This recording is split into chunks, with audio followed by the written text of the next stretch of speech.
We can put a card in here, anywhere in here for the viewers who are listening who want to know more about that. So you said you had been doing Gridlife for about 6 years. Have you been running the B7 the whole time? Or have you had other platforms? So it's been the B7 the whole time? I've literally been running that car for as long as I've been doing Gridlife. Wow. That I haven't gotten in different cars along the way. Like last year when the car was still being built with this power setup, I was running an Audi S3 for like about half of the season.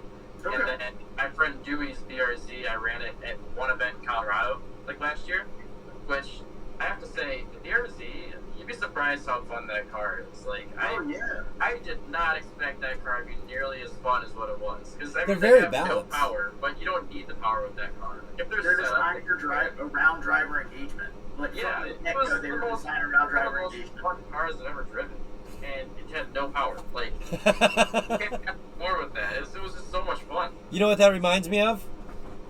What? An 1986 Honda CRX on the downhill. Yeah. Yo, I drove a 86 Rex from Missouri to Virginia, and the most fun I had in that thing was flat out fourth gear downhill through the Virginia mountains. Oh, that sounds awesome. Don't hit the brakes, don't lift, just go. That thing would... I don't understand how it did it.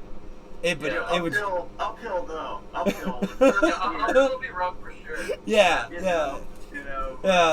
We won't talk about uphill. Just sit back and cruise. I'm actually honestly a little surprised to hear that you're running automatic. I spent a long time playing with automatics and B5s, and our guest next week has the record for the fastest B5 automatic B5, quarter mile wise. But you'll have to tune in next week for that one. Work with XCD and stuff. What have you done in terms of trans mods? Any at all, or just better fluid?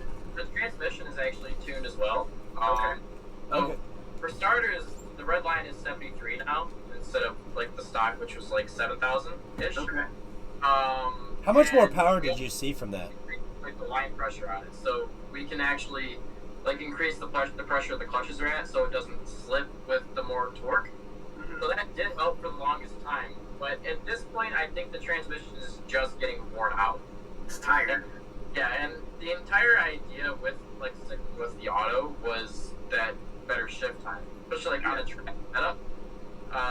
You want to look at it two ways. The shift times are better, but there's also an argument for keeping both your hands on the wheel at all times and having all of that focus just being on the driving and not worrying about like clutching and shifting. Because like I love driving manuals. Like my daily is a STI. Like I love manuals.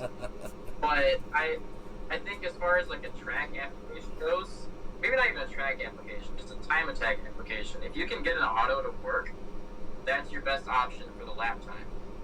But if you're doing like track days and stuff, get a manual because it's more fun. Yeah, it's more fun.